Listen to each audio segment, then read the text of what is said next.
amigos leitores! Hoje nós vamos dar continuidade ao segundo capítulo do livro O Cortiço de Aloysio de Azevedo. Então vamos começar? Capítulo 2. Durante 2 anos o cortiço prosperou de dia para dia, ganhando forças, socando-se de gente. E ao lado o Miranda assustava-se, inquieto com aquela exuberância brutal de vida, aterrado defronte daquela floresta implacável que lhe crescia junto da casa, por debaixo das janelas e cujas raízes, piores e mais grossas do que serpentes, minavam por toda parte, ameaçando rebentar o chão em torno dela, rachando o solo e abalando tudo. Posto que lá na rua do hospício os seus negócios não corressem mal, custava-lhe sofrer a escandalosa fortuna do vendeiro, aquele tipo, um miserável, um sujo, que não pusera nunca um paletó, e que vivia numa cama e mesa com uma negra. À noite e aos domingos, ainda mais recrudescia o seu azedume, quando ele, recolhendo-se fatigado do serviço, deixava-se ficar estendido numa preguiçosa junto à mesa da sala de estar, e ouvia a contragosto o grosseiro rumor que vinha da estalagem numa exalação forte de animais cansados. Não podia chegar à janela sem receber no rosto aquele bafo, quente e sensual, que o embebedava com o seu fartum de bestas no peito. E depois, fechado no quarto de dormir, indiferente e habituado às torpezas carnais da mulher, isento já dos primitivos sobressaltos que lhe faziam, a ele ferver o sangue e perder a tramontana, era ainda a prosperidade do vizinho o que lhe obsedava o espírito, enegrecendo-lhe a alma com um feio ressentimento de despeito. Nossa, então trava a língua. Holly, vem cá.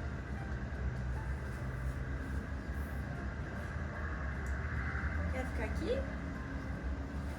Hoje ela não quer ficar.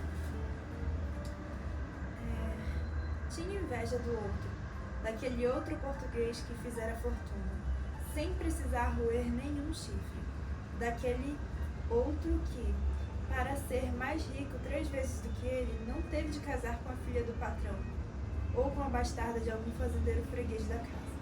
Mas então ele, Miranda, que se supunha a última expressão da ladinagem e da esperteza, ele que logo depois do seu casamento, respondendo para Portugal a um ex-colega que o felicitava, dissera que o Brasil era uma cavalgadura carregada de dinheiro, cujas rédeas um homem fino empolgava facilmente. Ele, que se tinha na conta de invencível matreiro, não passava afinal de um pedaço de asno comparado com seu vizinho. Pensara fazer-se senhor do Brasil e fizera-se escravo de uma brasileira mal educada e sem escrúpulos de virtude. Imaginara-se talhado para grandes conquistas e não passava de uma vítima ridícula e sofredora. Sim, no fim de contas, qual fora a sua África? Enriquecer um pouco, é verdade, mas como? A que preço?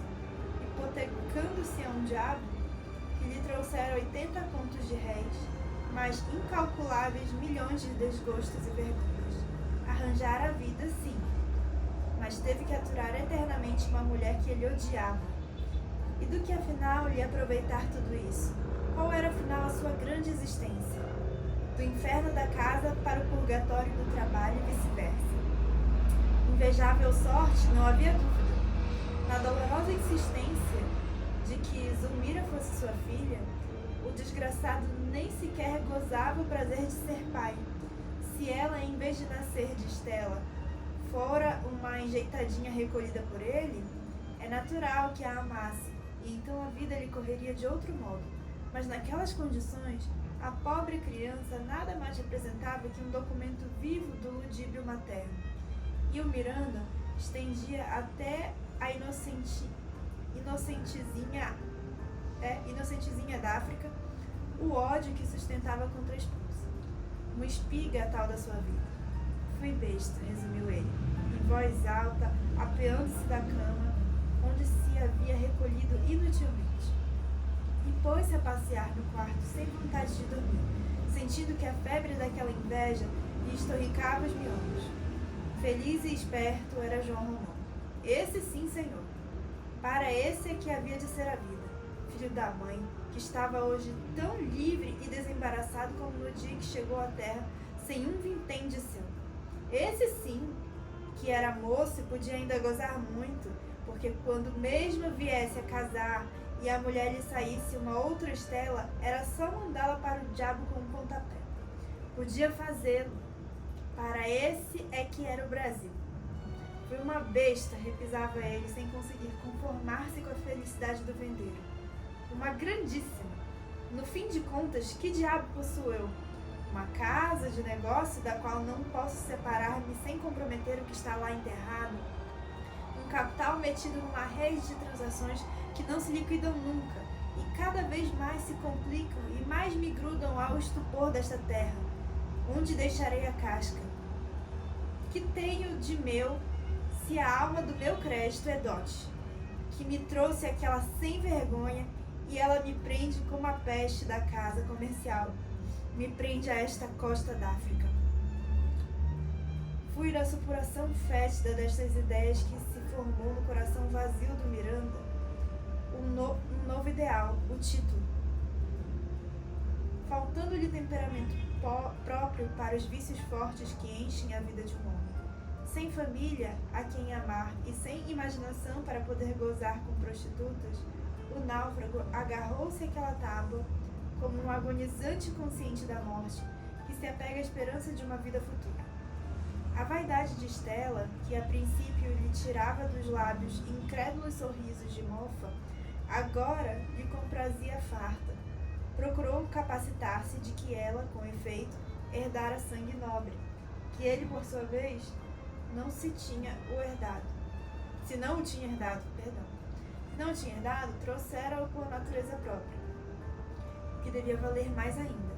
E desde então, principiou a sonhar com um baronato, fazendo disso o objeto querido da sua existência, muito satisfeito no íntimo por ter, afinal, descoberto uma coisa em que podia empregar dinheiro, sem ter nunca mais de restituí-lo à mulher, nem ter de deixá-lo a pessoa alguma. Semelhante preocupação modificou-o em extremo. Deu logo para fingir-se escravo das conveniências, afetando escrúpulos sociais, impertigando-se quando podia e disfarçando a sua inveja pelo vizinho com um desdenhoso ar de superioridade condescendente. Ao passar-lhe todos os dias pela venda, cumprimentava-o com proteção, sorrindo sem rir e fechando logo a cara em seguida, muito sério. Dados os primeiros passos para a compra do título, abriu a casa e deu festas. A mulher, posto que lhe apontassem já os cabelos brancos, rejubilou com isso. Zulmira tinha então 12 para 13 anos e era o tipo acabado da Fluminense. Pálida, magrinha, com pequenas manchas roxas na mucosa do nariz, das pálpebras e dos lábios, faces levemente pintalgadas de sardas. Respirava o tom úmido das flores noturnas, uma brancura fria de magnólia, cabelos castanhos claros, mãos quase transparentes, unhas moles e curtas, como as da mãe, dentes pouco mais claros do que a cutis do rosto, pés pequeninos, quadril estreito, mas olhos grandes, negros, vivos e maliciosos. Por essa época, justamente, chegava de Minas, recomendado ao pai dela, o filho de um fazendeiro importantíssimo, que dava belos lucros à casa comercial de Miranda e que era talvez o melhor freguês que este possuía no interior. O rapaz chamava-se Henrique, tinha 15 anos e vinha terminar na corte alguns preparatórios que lhe faltavam para entrar na academia de medicina. Miranda hospedou-o no seu sobrado na Rua do Hospício, mas o estudante queixou-se no fim de alguns dias de que aí ficava mal acomodado e o negociante, a quem não convinha desagradar-lhe, carregou-o com ele para sua residência particular do Botafogo. Henrique era bonitinho, cheio de acanhamentos, com umas delicadezas de menino. Parecia muito cuidadoso dos seus estudos e tão pouco extravagante e gastador, que não despendia um vintém fora das necessidades de primeira urgência. De resto, a não ser de manhã para as aulas, que ia sempre com o Miranda, não arredava o pé de casa senão em companhia da família deste. Dona Estela, no cabo de pouco tempo, mostrou por ele estima quase maternal e encarregou-se de tomar conta da sua mesada. Mesada posta pelo negociante, visto que o Henriquinho tinha ordem franca do pai. Nunca pedia dinheiro. Quando precisava de qualquer coisa, reclamava de Dona Estela, que, por sua vez, encarregava o marido de comprá-lo, sendo o objeto lançado na conta do fazendeiro com uma comissão de usurária. Sua hospedagem custava 250 mil réis por mês, do que ele, todavia, não tinha conhecimento, nem queria ter. Nada lhe faltava, e os criados da casa o respeitavam como um filho do próprio senhor. À noite, às vezes, quando o tempo estava bom, Dona Estela saía com ele, a filha e um moleque, o Valentim, a darem uma volta até a praia. Em tendo convite para qualquer festa em casa das amigas, levava-o em sua companhia. A criadagem da família do Miranda compunha-se de Isaura, mulata ainda moça, moleirona e tola, e gastava todo o vintenzinho que pilhava em comprar capilé na venda de João Romão. Uma negrinha virgem chamada Leonor, muito ligeira e viva, lisa e seca como um moleque, conhecendo de orelha, sem lhe faltar um termo, a vasta tecnologia da obscenidade e dizendo sempre que os caixeiros ou fregueses da taverna, só para mexer com ela, lhe davam atracações. Olha que eu me queixo ao juiz de Orfe. E, finalmente, o tal Valentim, filho de uma escrava, que foi de Dona Estela e a quem esta havia alforriado. A mulher do Miranda tinha por este moleque uma afeição sem limites. Dava-lhe toda a liberdade, dinheiro e presentes, levava-o consigo a passeio, trazia-o bem vestido, e muita vez chegou a fazer ciúmes à filha, de tão solícita que se mostrava com ele. Pois se a caprichosa senhora ralhava com Zulmira por causa do negrinho, pois se quando se queixavam os dois, um contra o outro, ela nunca dava razão à filha, pois se o que havia de melhor na casa para ela era o Valentim. Pois se quando este atacado de bexigas e o Miranda, apesar de súplicas e dos protestos da esposa, mandou-o para um hospital, Dona Estela chorava todos os dias e durante a ausência dele não tocou piano, nem cantou, nem mostrou os dentes a ninguém. E o pobre Miranda, se não queria sofrer impertinências da mulher e ouvir sensaborias defronte dos criados, tinha de dar ao moleque toda a consideração e fazer-lhe humildemente todas as vontades. Havia ainda, sob as telhas do negociante, um outro hóspede além do Henrique, o velho botelho, este, porém, na qualidade de parasita. Era um pobre diabo, caminhando para os 70 anos, antipático, cabelo branco, curto e duro, como escova, barba e bigode do mesmo teor, muito macilento, com uns óculos redondos que lhe aumentavam o tamanho da pupila e davam-lhe à cara uma expressão de abutre, perfeitamente de acordo com o seu nariz adulto e com a sua boca sem lábios. Viam-se-lhe ainda todos os dentes, mas tão gastos que pareciam limados até o meio. Andava sempre de preto, com um guarda-chuva debaixo do braço e um chapéu de braga enterrado nas orelhas. Fora em seu tempo empregado do comércio, depois corretor de escravos. Contava mesmo que estivera mais de uma vez na África, negociando negros por sua conta. Atirou-se muito às especulações durante a Guerra do Paraguai, ainda ganhara forte, chegando a ser bem rico. Mas a roda desandou e, de malogro em malogro, foi-lhe escapando tudo por entre suas garras de ave de rapina. E agora, coitado, já velho, comido de desilusões, cheio de hemorroidas, via-se totalmente sem recursos e vegetava à sombra do Miranda, com quem por muitos anos trabalhou um rapaz sob as ordens do mesmo patrão, e de quem se conservara amigo, a princípio por acaso e mais tarde por necessidade. Devorava-o noite e dia uma implacável amargura, uma surda tristeza de vencido, um desespero impotente contra tudo e contra todos, por não lhe ter sido possível empolgar o mundo com suas mãos hoje inúteis e trémulas. Deixa eu só aumentar aqui o brilho, porque eu não estou enxergando direito.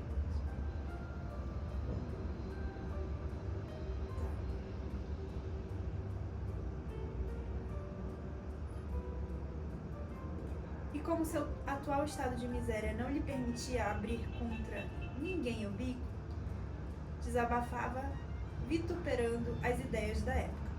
Assim, eram às vezes muito quentes as sobremesas do Miranda, quando, entre outros assuntos palpitantes, vinha à discussão o movimento abolicionista, que principiava a formar-se em torno da lei Rio Branco.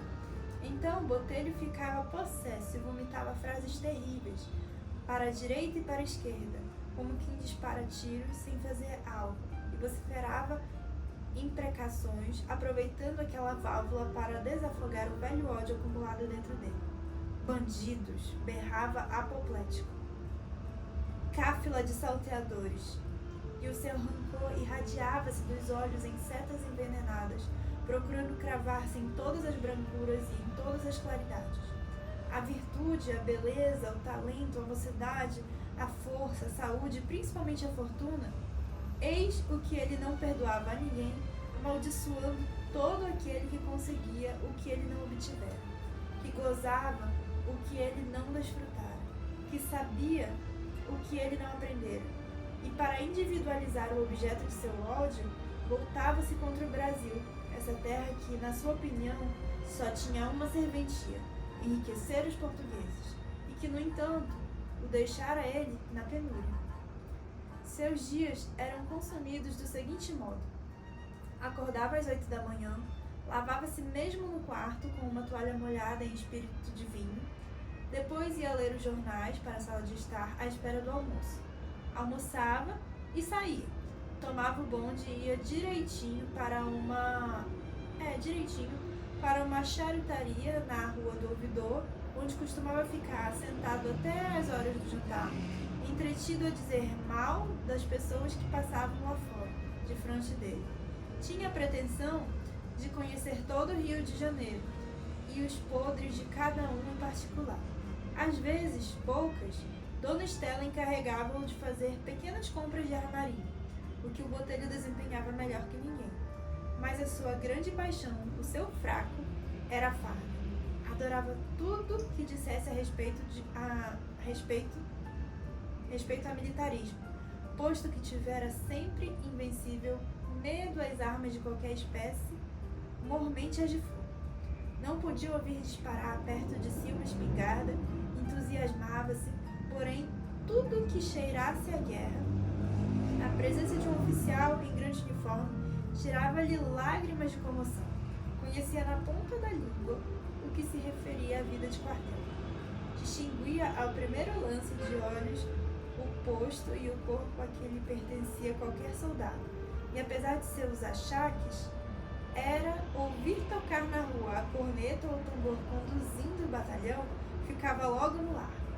E, muita vez, quando dava por si, fazia parte dos que acompanhavam a tropa.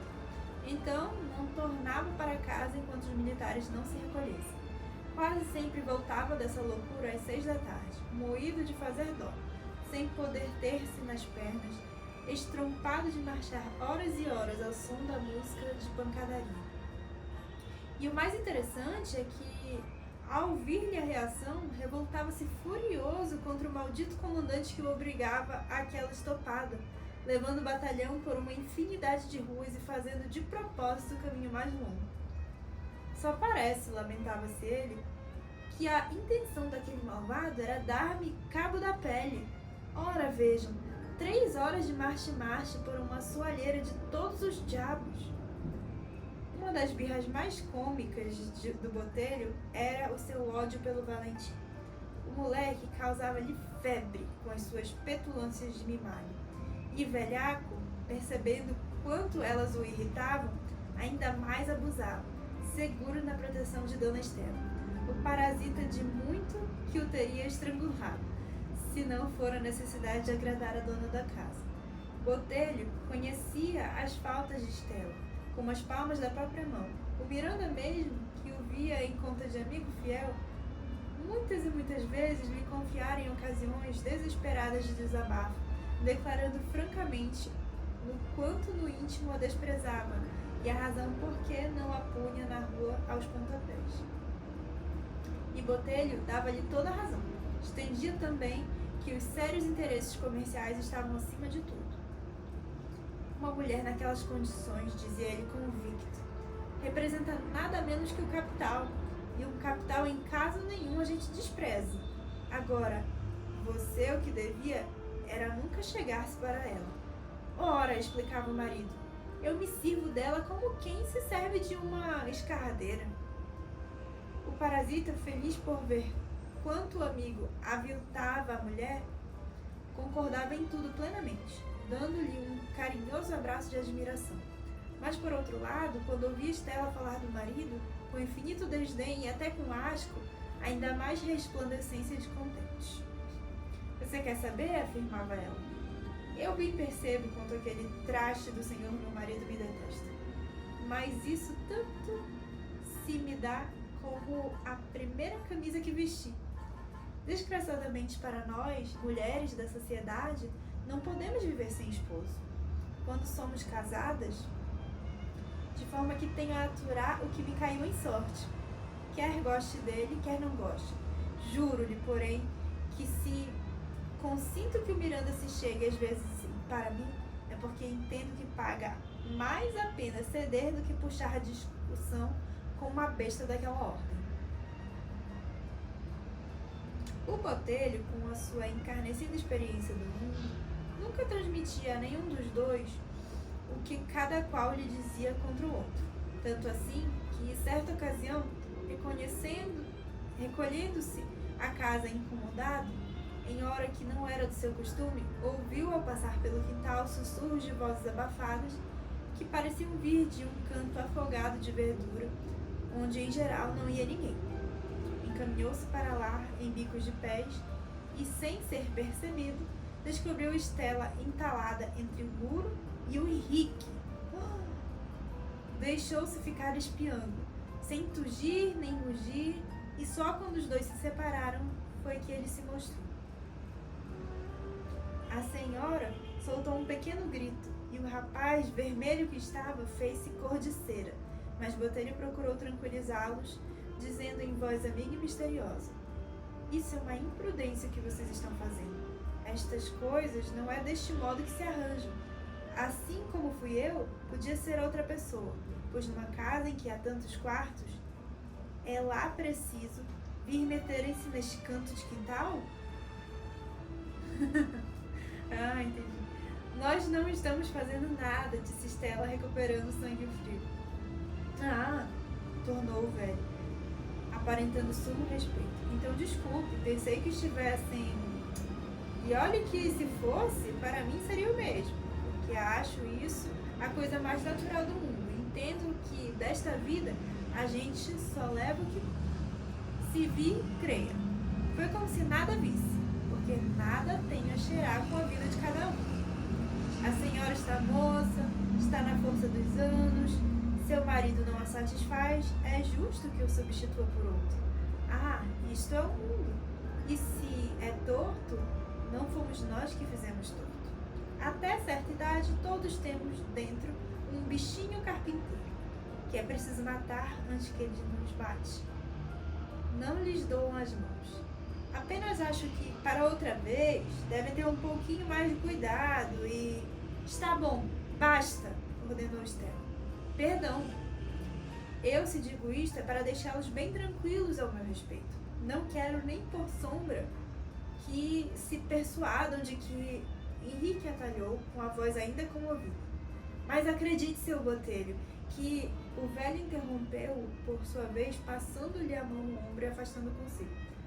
Não tenha receio, que não o comprometerei, menino. E como já estivessem distantes de Estela, segredou-lhe em tom protetor: não torne a fazer isto assim, que você se estraga. Olhe como lhe tremem as pernas. Dona Estela acompanhou-os à distância, vagarosamente, afetando preocupação em compor um ramalhete cujas flores ela ia colhendo com muita graça, ora toda vergada sobre as plantas rasteiras, ora pondo-se na pontinha dos pés para alcançar os heliotrópicos e os manacais. Heliotrópios e os manacais. Henrique seguiu o botelho até o quarto deste, conversando sem mudar de assunto. Você não fala nisto, hein? Jura? Perguntou-lhe. O velho já tinha declarado a rir que os pilhara em flagrante e ficara bom tempo à espreita. Falar o que, seu tolo?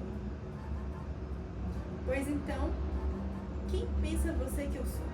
Só abrirei o bico se você me der motivo para isso, mas estou convencido que não dará. Quer saber? Eu até simpatizo muito com você, Henrique. Acho que você é um excelente menino, uma flor. E digo-lhe mais: hei de proteger os seus negócios com Dona Estela. Falando assim, tinha-lhe tomado as mãos e afagava-as. Olhe, continuou acariciando-o sempre, não se meta com donzelas, entende? São um diabo. Por dar cá aquela palha, fica um homem em apuros. Agora, quanto às outras, papo com elas. Não mande nenhuma ao vigário, nem lhe dou a cabeça, porque no fim das contas, nas circunstâncias de Dona Estela, é até um grande serviço que você lhe faz. Meu rico amiguinho, quando uma mulher já passou dos 30 e pilha, ajeita um rapazito da sua idade, é como se descobrisse ouro em pó.